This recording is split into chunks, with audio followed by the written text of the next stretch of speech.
नमस्कार, एनटिभी कोहलपुर समाचारमा स्वागत छ। म नवीन नेपाली र साङ्केतिकरणमा हुनुहुन्छ दोवासे दीपा थापा।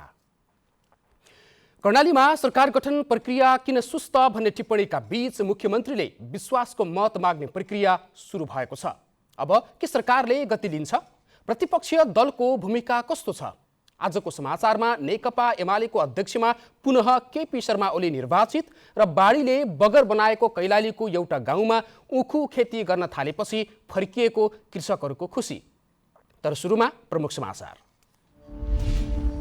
कर्णाली प्रदेशका मुख्यमन्त्रीद्वारा विश्वासको मतका लागि प्रदेश सभामा प्रस्ताव पेश। प्रतिपक्षी दल उपस्थित नभएपछि प्रक्रिया अगाडि बढेन। नेकपा एमाले अध्यक्षमा ओली पुनः निर्वाचित। लुम्बिनी प्रदेशका मात्रै पदाधिकारीमा 7 जना, कर्णाली प्रदेश पदाधिकारी विहीन। बाढीले बगर बनाएको कैलालीको ललिपुर गाउँमा उखुको खेती बढ्दै खेतीले आम्दानी बढेको र कटान समेत रोकिएको कृषकहरूको भनाई। विश्वभरि नै कोरोनाको नयाँ भेरिएन्टको संक्रमण हुन सक्ने विश्व स्वास्थ्य संगठनको चेतावनी। गरीब देशमा खोप पठाउन पुनः आह्वान। र राष्ट्रिय खेलकुद परिषदको सदस्य सचिवमा टङ्कलाल घिसिङ नियुक्त। खेलकुदमा नयाँ युगको सुरुवात गर्ने संकल्प।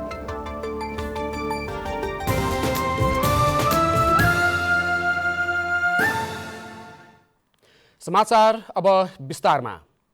कर्णाली प्रदेशका मुख्यमन्त्री जीवन बहादुर शाहीले विश्वासको मत माग्नु भएको छ। कर्णाली प्रदेश सभाको आज बसेको बैठकमा मुख्यमन्त्री शाहीले आफूलाई विश्वासको मत दिने प्रस्ताव पेश गर्दै मत माग्नु भएको हो। प्रमुख प्रतिपक्षी दल नेकपा एमालेका सांसदहरू पार्टीको महाधिवेशन चितवनमा रहेकाले मुख्यमन्त्रीले आज संसद बैठकमा विश्वासको मत माग्दै प्रस्ताव मात्रै पेश गर्नुभएको छ। मुख्यमन्त्री शाहीले विश्वासको मत लिने प्रयोजनका लागि बोलाइएको बैठक मत विभाजनमा भने भोलि प्रवेश गर्ने गरी आजको बैठक स्थगित भएको छ। मुख्यमन्त्रीमा नियुक्त भएको 30 दिनभित्र विश्वासको मत लिइसक्नुपर्ने संवैधानिक व्यवस्था रहेको छ। मुख्यमन्त्री शाही 3 दलीय गठबन्धनको समर्थनमा कार्तिक 16 गते मुख्यमन्त्रीमा नियुक्त हुनुभएको थियो। सरकार सञ्चालनका लागि सत्ता पक्ष र प्रतिपक्ष दुवैको उत्तिकै भूमिका रहन्छ। कर्णाली प्रदेशमा प्रतिपक्षको भूमिका कस्तो छ भनेर आज हामीले सरकारका मन्त्री र केही सांसदहरूलाई सोधेका छौँ। हेरौँ आजको आवाजमा।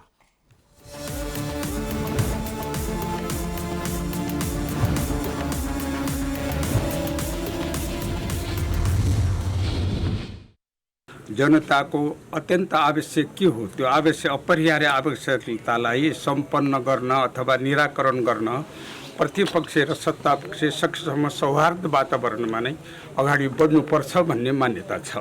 हाम्रो हिजो पनि मान्यता त्यही थियो, अहिले सरकारमा आइसकेको पनि मान्यता त्यही हो। हामीले कुनै प्रतिपक्षलाई पर राखेर केवल सरकार सञ्चालन गर्ने कुनै किसिमको हामीलाई कुनै लक्ष्य छैन। त हाम्रो जस्तो प्रदेशका कयौँ विषयहरू छन् नि, दुर्गामी विषयहरू, अब भोलि तपाईँको चाहिँ कानुन बनाउने विषयहरू, विधेयक निर्माणका विषयहरू, अब डे टु डे जनताको विषयमा, जनसरकारका विषयमा चाहिँ निर्णय हुने विषयहरू।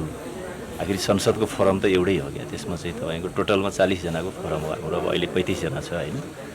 अब 35 जनाको फोरमको एकीकृत बुझाइ भयो भने अब सरकार त के हो भने तपाईँको आज एउटाको हुन्छ, भोलि अर्काको हुन्छ, भइरहेको छ। संसदहरूको बुझाइ जनताका कुनै पनि पार्टीबाट हामी टिकट लिएर जिते पनि संसद भनेको समग्र जनताका हुन्, ती साझा हुन्। त्यसो भए हाम्रो 35 जनाको बुझाइ एक ठाउँमा भयो भने त्यसले ताकत निर्माण गर्छ। भलै सरकार जुनसुकै पार्टीको भयो भने पनि त्यो संसदहरूको एउटा चाहिँ एकीकृत बुझाइ भयो भने सरकार पनि ठिक ठाउँमा आउँछ। नभए के हुन्छ भने तपाईँको चाहिँ त्यसले अब हाम्रो पार्टीको सरकार छ भन्ने एउटा बुझाइ र एउटा मान्छेको अलिकति आफूले त्यो सन्तुष्टिकरण ठाउँ त होला, तर त्यसले प्रदेशको एउटा हामीले समृद्धिमा अगाडि बढ्ने कुरा गरिरहेछौँ। त्यो कुरामा जति छिटो हामी फास्ट पुग्नुपर्ने हो, हामी गति हाम्रो स्लो हुनसक्छ। प्रतिपक्षको सहयोग त महत्त्वपूर्ण हुन्छ र सत्तापक्ष र प्रतिपक्ष मिलेर नै अगाडि बढ्नु। हिजो हामी प्रतिपक्षमा थियौँ, अहिले सत्तापक्षमा छौँ होइन। र प्रतिपक्षहरूको भूमिका पनि अब कर्णाली प्रदेशलाई हामीले अगाडि कसरी बढाउने, विकास निर्माण समृद्धिका कुरा हुन् होइन। प्रतिपक्षको पनि त्यो चिन्ताको विषय हो र सत्तापक्षको पनि चिन्ताको विषय हो। त्यसमा कर्णाली प्रदेशमा सत्तापक्ष र प्रतिपक्ष हामी मिलाएर अगाडि बढ्नुपर्छ भन्ने हो र त्यसरी नै बढ्नुपर्छ भन्ने मलाई लाग्छ। सरकार भनेको सबैको सरकार हो, एउटा सरकार पक्षको मात्र होइन, प्रतिपक्षको पनि सरकार हो। अनि संसदीय व्यवस्था भनेको हामी सबैको व्यवस्था हो। त्यसो भएकोले हामी प्रतिपक्षको आवश्यक पर्छ। त्यसो भएकोले नत्र आज त प्रतिपक्ष नभए पनि अब हुन्थ्यो, विश्वासको मत अब मुख्यमन्त्रीले लिने हो अनि आजै नै अब विश्वासको मतको कुरा टुङ्गिन्थ्यो। तर अब हामी सबै मिलेर जानुपर्छ, प्रतिपक्षको आवश्यक पर्छ। अनि अब यो सरकार चल्नलाई अनि त्यसपछि हाउस चल्नलाई प्रतिपक्षको अब आवश्यक पर्छ भनेर हामीले प्रतिपक्षको सम्मान गरेर नै भोलिसम्मको लागि हाउस स्थगित गरिएको छ। भोलि अरू सरकारका गतिविधिमा पनि प्रतिपक्षको आवश्यक पर्छ। हामी प्रतिपक्षको सम्मान गरेर अगाडि बढ्छौँ।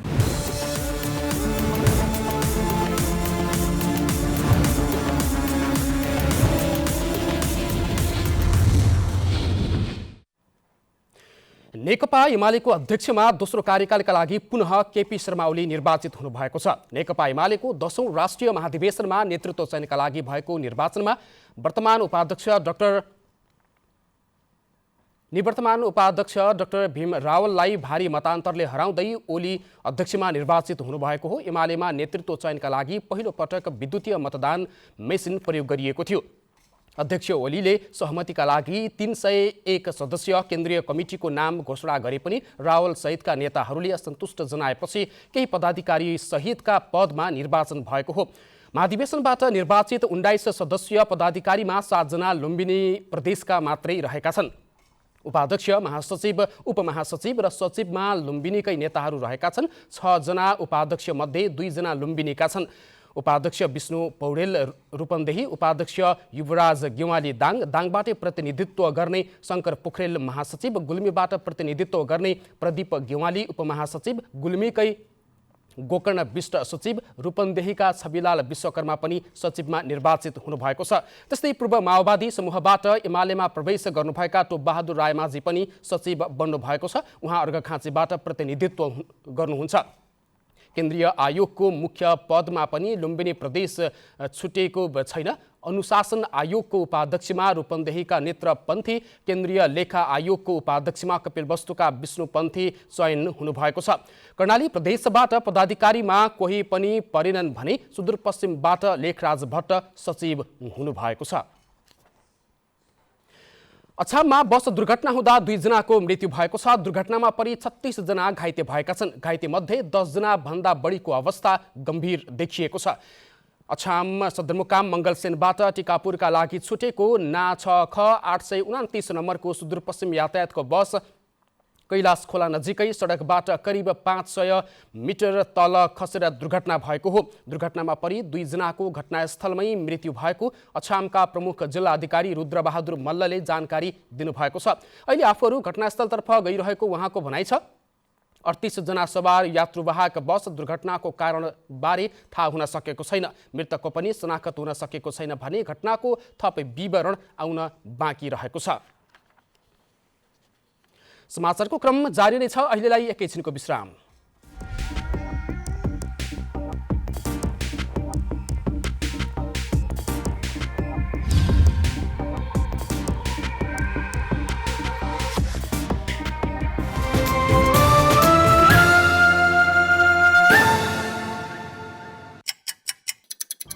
हर घड़ी हर प्रहर, प्रत्येक गाउँ, प्रत्येक सहर, के निकट के विकट, हरेक स्थितिमा, हरेक परिस्थितिमा नीति, विधि र प्रतिनिधिका कुरा, प्रकृति, संस्कृति र प्रविधिका कुरा, हाम्रो समाचार, तथ्य, सूचना, निष्पक्ष विचार, हाम्रो अभिभारा, तपाईको सूचनाको अधिकार।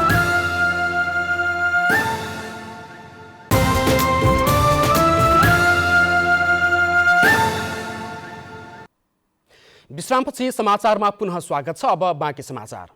दाङमा भूमिगत पानीबाट सिँचाइ सुविधा पुर्याउने उद्देश्यले निर्माण गरिएका 12वटा डिप बोरिङ सिँचाइ आयोजनामा विद्युत जडान भएको छैन, जसले गर्दा लाखौंको बजेट खर्च गरी निर्माण गरिएको आयोजना अल्पत्र परेको छ।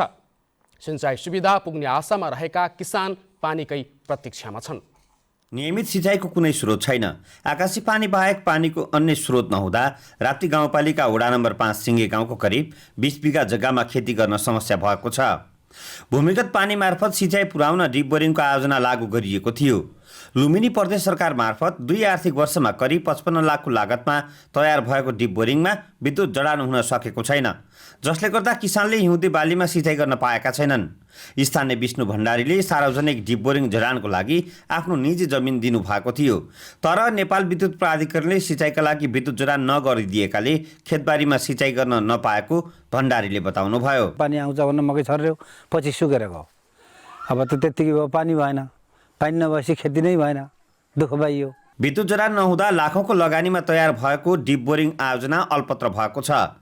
मोटरमा खिया लाग्न थालेको छ भने बनेको संरचना पनि प्रयोगविहीन बन्न पुगेको हो। सिँचाइ सुविधाको लागि विद्युत जडानको लागि धेरै पटक नेपाल विद्युत प्राधिकरण धाउनु परेको तर काम नभएको गुनासो स्थानीय अगुवा भगवता शर्माको छ। यहाँ त्यो बोरिङ उम्या छ, सरकारको त्यत्रो करोडौँ लगानी थै डुब्या छ, हामीले प्रयोग गर्न पाएको छैनौँ। जनताहरू पानी नभएर उकुस मुकुस छन्, कहाँबाट पानीले सिँचाइ गर्यो, यो बोरिङ किन गाडेको, यहाँति हामीलाई देखाउन गाडेको हो कि किन हो भनेर भन्छन्। अनि विद्युतमा गएर विद्युतमा भन्दाखेरि अब हाकिमले यहाँ गाड्नेलाई लो तपाईँ गएर त्यहाँ विद्युत जडान गरिदिनुहोस्, मिटर बक्स राखिदिनुहोस् भन्नुहुन्छ। उहाँलाई फोन गर्दाखेरि हुन्छ हुन्छ भन्नुहुन्छ, हुन्न भन्नुहुन्न, हुन्छ भनेर नि यहाँ काम गर्न नआउने। सिङ्गे डिप बोरिङ सिँचाइ आयोजना आर्थिक वर्ष 2076-77बाट सुरु भएको थियो। झन्डै 55 लाखको लागतमा डिप बोरिङ तयार भएको हो। पहिलो वर्ष बोरिङ धस्ने काम भयो भने दोस्रो वर्ष पाइपलाइन विस्तार र अन्य संरचना तयार पारिएको थियो। सुक्खा ठाउँ र नियमित सिँचाइ सुविधा नभएकाले 2077 फागुनबाट डिप बोरिङको काम भूमिगत जलस्रोत तथा सिँचाइ विकास डिभिजन कार्यालय लमै मार्फत भएको हो। 120 घरधुरी लाभान्वित हुने गरी सिँचाइ आयोजनाको माग गरिएको थियो। नेपाल विद्युत प्राधिकरण लमैले सिङ्गे गाउँमा विद्युतीकरण अन्तर्गत अझै काम बाँकी रहेको र केही दिनमा विद्युत जडान गरिने बताएको छ।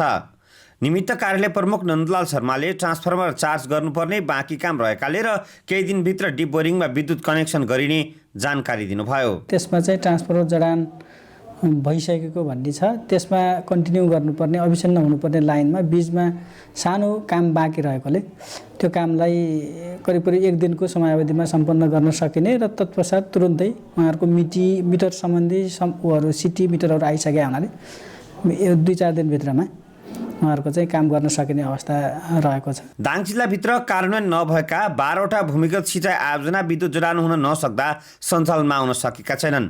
पश्चिम दाङ, घोराई उपत्यका र देउखरी उपत्यकाका किसानले विद्युत जडानका समस्या भोग्दै आएका छन्। भूमिगत जलस्रोत तथा सिँचाइ विकास डिभिजन कार्यालय र विद्युत प्राधिकरण बीच सिँचाइ आयोजना विद्युतीकरण गर्नका लागि प्रभावकारी समन्वय र सहकार्यको आवश्यकता छ। दशरथ घिमिरे, नेपाल टेलिभिजन, लुम्बिनी प्रदेश, दाङ। सल्यानमा मदिरा सेवनका कारण आपराधिक घटना बढ्दै गएको प्रहरीले बताएको छ। अपराध न्यूनीकरणका लागि सम्बन्धित निकायले विभिन्न सचेतनामूलक कार्यक्रम गर्दै आए पनि जिल्लामा गम्भीर प्रकृतिका अपराधका घटना बढ्दै गएको प्रहरीले बताएको छ। खुला रूपमा पाइने घरेलु तथा सिलबन्दी मदिराको कारण जिल्लामा गम्भीर किसिमका आपराधिक घटना भएका छन्। जिल्ला प्रहरी कार्यालय सल्यानको तथ्याङ्क अनुसार जिल्लामा आर्थिक वर्ष 2075-76मा 104वटा आपराधिक घटना भएका छन्। त्यसमध्ये सबैभन्दा बढी हत्या 14वटा, अभद्र व्यवहार 25 र 13वटा बलात्कारका घटना भएका छन्। 2076-77मा 122वटा घटना भएका थिए भने 2077-78मा 137वटा घटना भएका थिए, जसमा हत्याका 12वटा, त्यसैगरी हत्याको उद्योग गरिएको 10वटा, त्यसैगरी बलात्कारको 30 उद्योग 6 लगायतका अन्य घटना रहेका छन्। चालु आर्थिक वर्षको 4 महिनामा पनि 50वटा घटना भइसकेका छन्, जसमा कर्तव्य ज्यानको 4, ज्यान मार्ने उद्योग 7 र बलात्कार तथा उद्योगका 12 घटना रहेका छन्। सल्यानमा भइरहेका यस्ता आपराधिक घटना मध्ये 80% मदिरा सेवनको कारण घटेको जिल्ला प्रहरी कार्यालय सल्यानका प्रहरी नायब उपरीक्षक सुमित खड्काले जानकारी दिनुभएको छ। स्थानीयले भने मदिरा नियन्त्रणमा सम्बन्धित निकायले प्रभावकारी भूमिका खेल्न नसकेको गुनासो गरेका छन्। मोहना नदीमा आएको बाढीले कैलालीको धनगढीमा रहेको ललिपुरको जमिन बगर बनाएको थियो। बाढीसँगै आएको बालुवाले उब्जाउ शून्य जस्तै भएको थियो, तर अहिले त्यहाँका किसानले उखु खेती गर्न थालेपछि ललिपुर बस्तीको जीवन नै फेरिएको छ। कैलालीको धनगढी उपमहानगरपालिका 19 नम्बर वडाका दयावीर चौधरीको खेत केही वर्ष अघि बगरमा परिणत भएको थियो। सधैँ धान र गहुँ लगाउँदै आएको खेतलाई छेउमै बग्ने मोहना नदीले कटान गरेर बगर बनाएको थियो। विक्रम सम्वत 2066 जिल्ला रेड क्रस शाखा कैलालीले थानसिल नगर प्रवर्धन र सहभागिता कार्यक्रम मार्फत उखु खेती गर्न सिकाएपछि ललिपुर बस्तीका बासिन्दाको जीवन नै फेरिएको दयावीर बताउनुहुन्छ। चाहिँ यो ठाउँमा यस्तो हुन्छ, यो ठाउँमा यस्तो हुन्छ भन्नुभयो। त्यही अनुसारले काम गर्दाखेरि म त सबभन्दा राम्रो त अब कटानीबाट फेरि जोगिन्छ, बाढीबाट जोगिन्छ, अनि जे बाली पनि नोक्सान हुँदैन, त्यति राम्रै आम्दानी हुन्छ यसमा। कैलालीको धनगढी उपमहानगरपालिका 19 को ललिपुर गाउँका धेरै जसो किसानका आँखामा अहिले दयावीरको जस्तै खुसी देख्न सकिन्छ। केही वर्ष अघिसम्म वर्षेनी बढ्दो कटानले किसानहरू हैरान थिए। विक्रम सम्वत 2066 मा तालिम लिएर विक्रम सम्वत 2068 देखि यहाँ उखु खेती लगाउन सुरु गरिएको हो। धान गहुँ नजोगिने बगरमा उखुको राम्रै आम्दानी भएपछि किसानहरू मक्ख परेका हुन्। अब जग्गा फेन बचती गइल, गन्ना कुब्जनी फेन निकलती गइल, त्यो हमने से फेन बहुत फायदा हुइलस। अब धान का बार जमा डाब दे है उनसे फेन उनसे का पहा लगिल गन्ना भटे अब उनसे आँची रहल ते लड्डा काट लगिल भट्ना भर्ने भाटल। उखु खेती लगाएदेखि बगर फेरि खेत भएको छ। मोहना नदीले आफ्नो धार पुरानै ठाउँमा पुर्याएको छ। बरिखामा बाढी आए पनि उखु खेतीमा कुनै पनि असर नपुर्याउने गरेको यहाँका बासिन्दा बताउँछन्। निर्मला खडायत, नेपाल टेलिभिजन, सुदूरपश्चिम प्रदेश, कैलाली।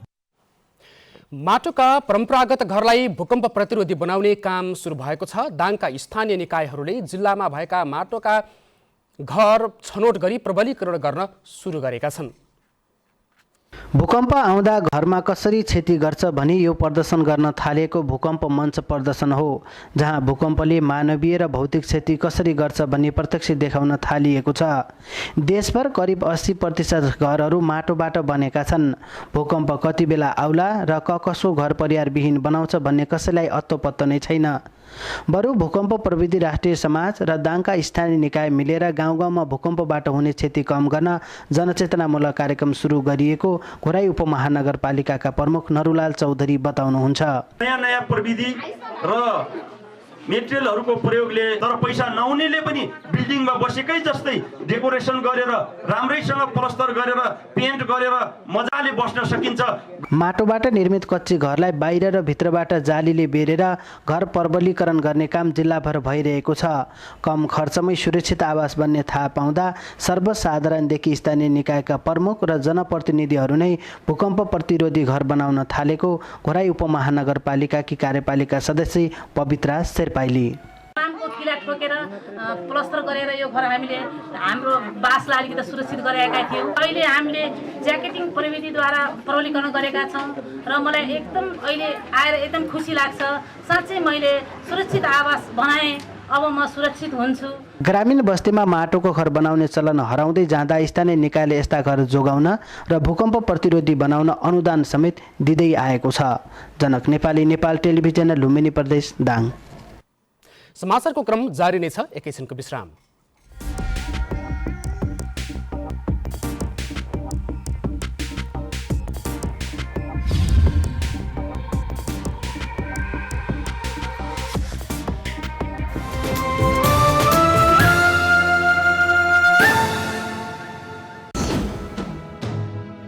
समावेशी आवाज, समावेशी चरित्र, बेग्लै अस्तित्व, पहिचान सर्वत्र। दृश्यहरूको भीडमा तपाईकै दृश्य, कला, संस्कृति र प्रकृतिको शब्दचित्र। अनुहारहरूको भीडमा तपाईकै अनुहार, अनेक नेपालीको एक अनुहार। एनटिभी कोहलपुर।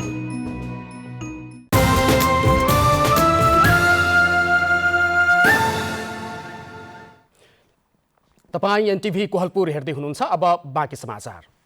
लुम्बिनी प्रदेशको आन्तरिक मन्त्रालयले राज्यका अति विशिष्ट र विशिष्ट व्यक्तिको सवारी चालकलाई प्रशिक्षण दिएको छ। हलुका सवारी चालकलाई ट्राफिक नियम कानुनको व्यावहारिक पक्षका बारेमा अभिमुखीकरण तालिम दिएको हो। उच्च ओहदाका व्यक्तिहरूलाई सवारी गराउँदा चालकले ध्यान दिनुपर्ने नियम कानुनका कुरा तथा गति र दण्ड जरिवानासम्मका विषय तालिममा सिकाइएको थियो। अभिमुखीकरण तालिमको उद्घाटन गर्दै आन्तरिक मामिला तथा सञ्चार मन्त्री तिलकराम शर्माले यस किसिमको प्रशिक्षण र तालिमले उच्च पदस्थहरूका सवारी चालकहरूको काममा सहजता ल्याउने बताउनुभयो। ट्राफिक नियम भन्ने कुरा सबैले सिक्नुपर्ने विषय नै हो। यहाँ त्यो केही अब गाडी चलाउने भ्याइपी गाडी चलाउने चाहिँ अब गुरुजीहरूले सिक्नुपर्ने अरूले सिक्नु नपर्ने भन्ने विषय होइन। ट्राफिक चिन्ह स्कटिङ तथा स्पिडमा विशेष ध्यान दिनुपर्ने कुरालाई सिकाउन र पुनर्ताजगी गर्न तालिम फलदायी हुने उहाँको भनाइ छ। कमसेकम यो पंक्तिले बुझेपछि आउने पंक्तिलाई सिकाउने कुराहरू चाहिँ हुन्छ। कार्यक्रममा मन्त्रालयका सचिव आभा श्रेष्ठ कणले सिकेका कुरा व्यवहारमा लागू गर्नुपर्ने बताउनुभयो। उहाँले मन्त्रालयले सडक दुर्घटना न्यूनीकरण गर्न विभिन्न काम गरिरहेको बताउँदै चालकका समस्याहरू पहिचान गर्न पनि यस कार्यक्रमले सहयोग पुगेको बताउनुभयो। माध्यमबाट हामी सचेतना फैलाउन चाहेको तपाईहरु जस्तै अरू साथीहरूलाई अरू पब्लिक गाडी चलाउने साथीहरूलाई तपाईहरुले पनि कन्भे तपाईहरुमार्फत पनि कन्भे हुन्छ केही कुराहरू। कार्यक्रममा ट्राफिक नियम र कानुनका विभिन्न विषयमा प्रशिक्षण दिनुभएको थियो। तालिमले सरकारी प्रक्रियामा भिआइपी भिभिआइपी गाडी चालकहरूलाई व्यावहारिक र कानुनी ज्ञानले निपुण बनाएको ट्राफिक प्रहरी निरीक्षक गणेश गेवालीले बताउनुभयो। भिआइपी सवारीहरू चालकहरू हुनुहुन्छ नि, कतिपय नयाँ हुनुहुन्छ, कतिपय भर्खर उहाँलाई कहाँ रोक्ने कसरी हेर्ने कुरा गरिरहनुहुन्छ। प्रदेश सरकारले तालिम प्रदान गरेपछि चालकहरू पनि खुसी भएका छन्। उनीहरूले फिल्डमै व्यावहारिक प्रशिक्षण भए अझै राम्रो हुने बताए। जुन आज यो प्रशिक्षण दियो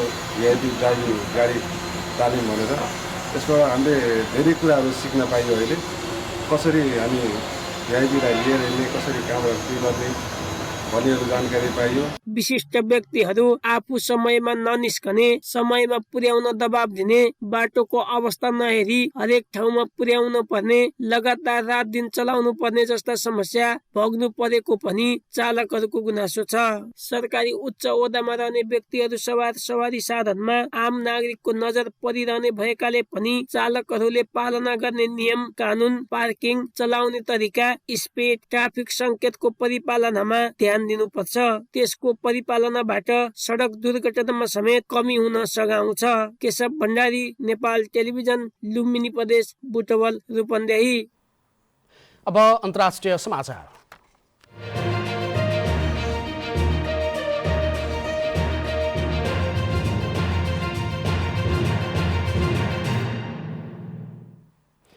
विश्व स्वास्थ्य संगठनले विश्वभर नै कोरोना भाइरसको नयाँ भेरिएन्टको संक्रमण हुन सक्ने चेतावनी दिएको छ। डब्ल्युएचओले यो भेरिएन्टले विश्वका केही क्षेत्रमा गम्भीर परिणाम निम्त्याउन सक्ने समेत चेतावनी दिएको छ। संगठनले गरिब देशहरूमा खोप पुर्याउनका लागि पुनः आह्वान गरेको छ।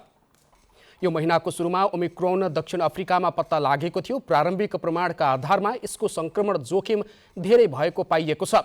नयाँ भेरिएन्टको कारण अहिलेसम्म ज्यान गएको भेटिएको छैन। नयाँ भेरिएन्ट दक्षिण अफ्रिकासहित बेलायत, क्यानाडा, पोर्चुगल, बेल्जियम र नेदरल्यान्ड लगायतका देशमा देखिसकेको छ।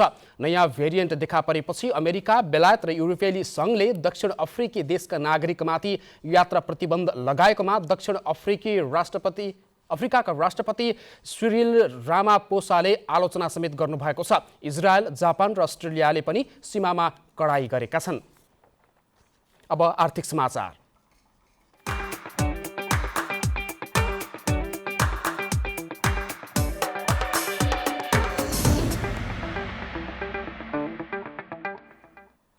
शेयर बजार परिसूचक नेप्से लगातार तेस्रो दिन पनि घटेको छ। नेप्से आज 1.64 अङ्कले घटेर 2628.37 बिन्दुमा झरेको छ। आज विकास बैंक, जलविद्युत, फाइनान्स, निर्जीवन बिमा, अन्य र म्युचुअल फन्ड समूहको शेयर सामान्य बढेको छ। बैंकिङ, होटल, व्यापार, उत्पादन, जीवन बिमा, माइक्रो फाइनान्स र लगानी समूहको शेयर भने घटेको छ। आज 225 कम्पनीका 64,47,000 किता शेयर 3 अर्ब 8 करोड रुपैयाँमा कारोबार भएको छ। सबैभन्दा धेरै आइसिएफसी फाइनान्सको 16 करोड रुपैयाँको शेयर किनबेच भएको छ।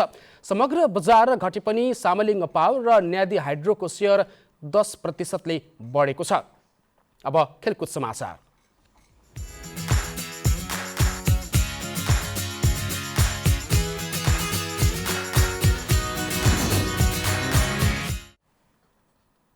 राष्ट्रिय खेलकुद परिषद राखेपाका नवनियुक्त सदस्य सचिव टङ्कलाल घिसिङले नेपाली खेलकुदमा नयाँ युगको सुरुवात गर्ने सङ्कल्प गर्नुभएको छ।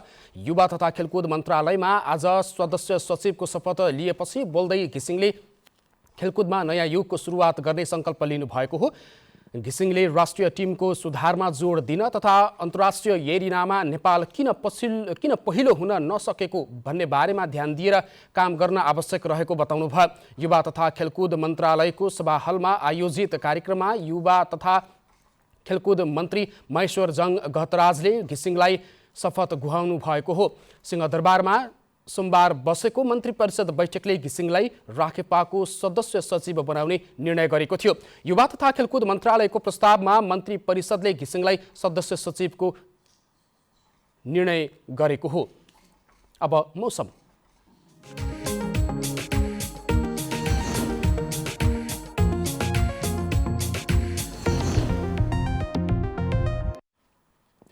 आज देशका धेरै स्थानमा आंशिक बदली रही बाँकी भूभागमा मौसम सामान्यतया सफा रह्यो। त्यस्तै आज राति सुदूरपश्चिम कर्णाली र गण्डकी प्रदेशको पहाडी भूभागमा सामान्य बदली तथा बाँकी भूभागमा आंशिक बदली रहने सम्भावना रहेको छ। अब मौसम सम्बन्धी थप विवरण।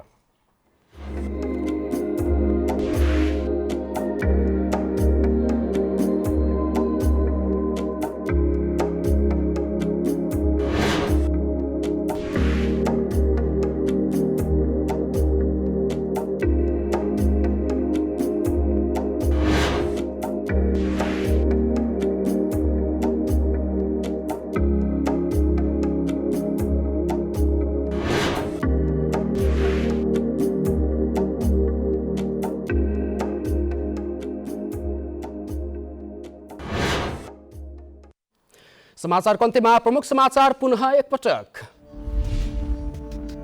कर्णाली प्रदेशका मुख्यमन्त्रीद्वारा विश्वासको मतका लागि प्रदेशसभामा प्रस्ताव पेश। प्रतिपक्ष दल उपस्थित नभएपछि प्रक्रिया अगाडि बढेन। नेकपा एमालेको अध्यक्षमा केपी ओली निर्वाचित। लुम्बिनी प्रदेशका मात्रै पदाधिकारीमा 7 जना। कर्णाली प्रदेश पदाधिकारी विहीन। बाढीले बगर बनाएको कैलालीको ललिपुर गाउँमा उखुको खेती बढ्दै खेतीले आम्दानी बढेको र कटान समेत रोकिएको कृषकहरूको भनाई। विश्वभरि नै कोरोनाको नयाँ भेरिएन्टको संक्रमण हुन सक्ने विश्व स्वास्थ्य संगठनको चेतावनी। गरिब देशमा खोप पठाउन पुनः आह्वान। र राष्ट्रिय खेलकुद परिषदको सदस्य सचिवमा टङ्कलाल घिसिङ नियुक्त। खेलकुदमा नयाँ युगको सुरुवात गर्ने संकल्प।